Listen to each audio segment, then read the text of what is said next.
Stock market cycles have always perplexed investors. At the bottom of markets, people tend to be bearish.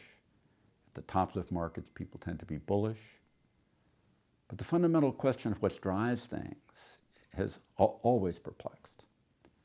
It's pretty simple, but most people can't keep themselves to that simplicity. Cycles vary a little this time to that based on circumstances.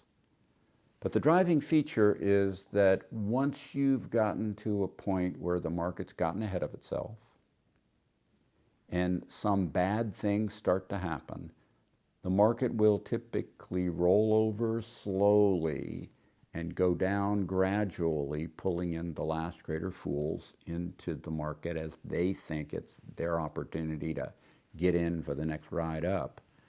But then it finally moves down into a plunging downward phase. And when it moves into that plunging downward phase, everybody gets panicky.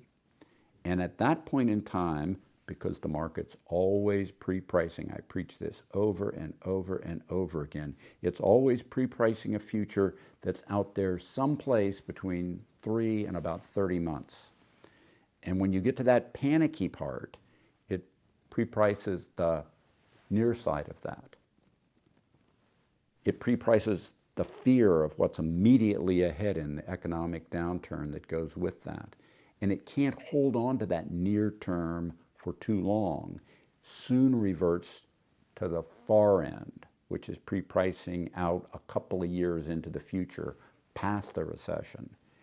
What drives the market fundamentally is the difference between expectations and realities.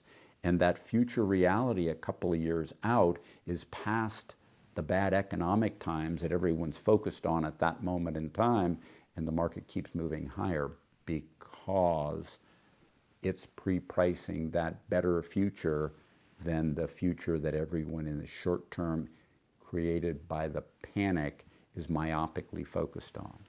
What drives the cycles is whether you're focused on the far side or the near side, but the market can't stay focused on the near side for too long.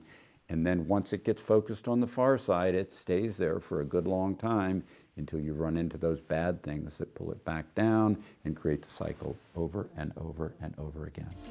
Subscribe to the Fisher Investment YouTube channel if you like what you've seen. Click the bell to be notified as soon as we publish new videos.